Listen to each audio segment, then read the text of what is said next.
I was formerly, like many people, the complete micromanager. I hated the feeling of being out of control, so I wanted to control every detail and every aspect of everything in my life. I had my schedule planned down practically to the minute. I had my budget planned practically to the dollar. I I knew how long it would take to do this or that. The problem was, whenever there was any unforeseen complication, say life, it completely threw me for a loop.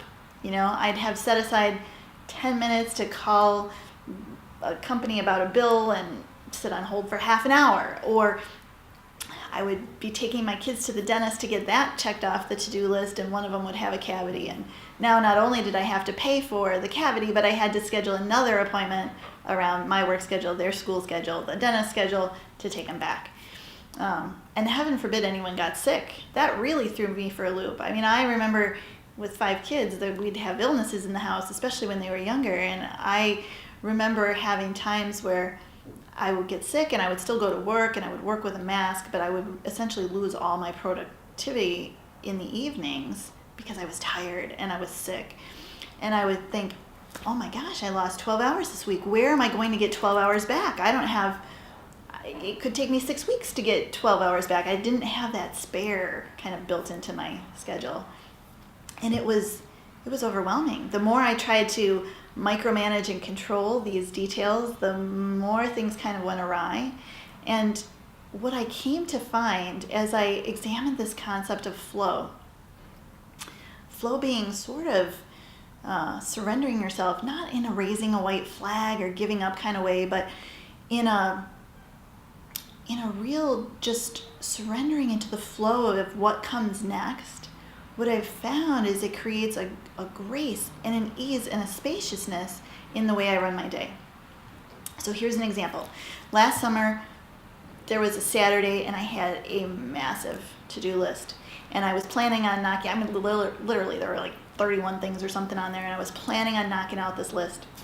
And I woke up and my inner wisdom said, no, you're taking the kids to the lakefront and you guys are flying kites today. So what do? I set the to-do list aside and I put the kids in the car and we went down to the lakefront and we flew kites, and it was a great day. And I thought, okay, well, I'll do the to-do list tomorrow. And I got up on Sunday morning and my body said, no, you're going to write today. And I sat down and I wrote 6 chapters of one of my books in one afternoon on the deck while my kids played in the yard. It was an awesome experience. And for someone who has to be inspired to write, that wasn't time that I could have created or carved out in a schedule otherwise. That inspired time was awesome. And the to-do list got done on Tuesday instead. It was fine. Bills didn't get paid late. There weren't balls that were dropped. It was fine. But it worked the way that it was supposed to. So mastering the flow is huge. The one thing that I know is it really requires that surrendering to the flow, trusting your inner wisdom, trusting that inner guidance, letting go of the mental shoulds and need tos that are so inherent in our structure and our makeup, to just surrender into the flow of the natural next step and let the rest go.